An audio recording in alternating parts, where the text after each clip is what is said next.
Hi guys, my name's Luke, and today we're going to take you through 5 tips for helping you to choose your heavy-duty industrial material handling car. So the movement of heavy materials and equipment are part of any operational procedure and quite common in lots of different manufacturing facilities and warehouses. So when moving heavy items, certain precautions must be taken to ensure everyone on the shop floor and the traffic on the shop floor is properly managed and accidents are avoided. So to achieve this, it is generally recommended that heavy-duty industrial carts are used in transporting the heavy equipment or the heavy materials that you're looking at moving. So we'll get started with 5 tips to help you pick your material handling carts. So tip number 1 is what is the actual load per cart? So as expected, the first step that you actually need to take when choosing your material handling carts is to understand the load that you intend this cart to carry. So the weight of the load should be measured or determined, and an additional 25 to 30% of the measured weight should also be added to the initial measurement. This total weight should then serve as the load used in searching and selecting your cart.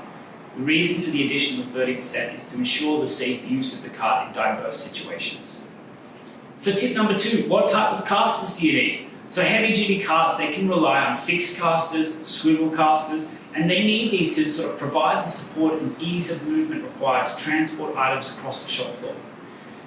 Thus, the support base must be equipped to carry heavy loads and move around without buckling under stress. So here again, a very good understanding of the weight that is going to be carried is extremely important. Also following this, do you need the freedom of the swivel casters or do you need just fixed casters? Can also be put into the equation, as well as the speed at which you're looking at the cart will need to travel across your manufacturing floor. All of these need to be taken into account when you're picking your heavy-duty material handling cart. The third tip that we would recommend is evaluating your shop floor environment and its layout. So the environment where the cart will actually be used is also a key consideration. This is because the shop floor layout determines the width and in some cases the height of the cart to be used.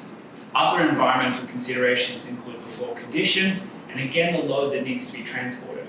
So having an understanding of the environment that the cart will actually be used in allows you for you to plan the material and coating the cart should be built with. These parameters will also affect if you need swivel casters or fixed casters. So the fourth tip is how are you going to transport the cart? So you really need to take into account how you're going to be looking at transporting the heavy-duty cart. For heavier equipment, such as automobile components, larger assemblies, industrial equipment, manually pushing the carts across your manufacturing floor will be impossible. Therefore, you will need to look into a solution such as a tugger, so you can pull the carts with the heavy components within a tugger train. Manually driven carts can also be used to transport heavy items, but then you need to look into the different design factors of the cart, what type of casters it has, as well as how the ergonomics will look for your operators on the floor. So you need to figure out how you're going to transport the carts when you're in the process of picking your carts. The fifth tip that we recommend is there any additional support features that you can think of that would be good for you to have within your facility. So certain things such as flexibility and versatility is great for material handling, and this also applies to having heavy-duty material handling carts as well. What about ergonomics and safety? Are you going to look at different factors that make sure that these carts that you purchase, transporting these heavy materials, will be done in a safe and ergonomic way for your operators? So always think about the additional support features or additional features that you can get with your material handling carts. So thanks very much for watching, guys. There are 5 tips when you're picking your heavy-duty material handling carts. If you'd like to learn more about any of our carts or any of our videos, you can subscribe to our channel here. Make sure to like this video. Head over to our social media channels. Check out some of the content that we're sharing out there, or you can visit our website at www.flexqube.com. Thanks very much for watching, guys.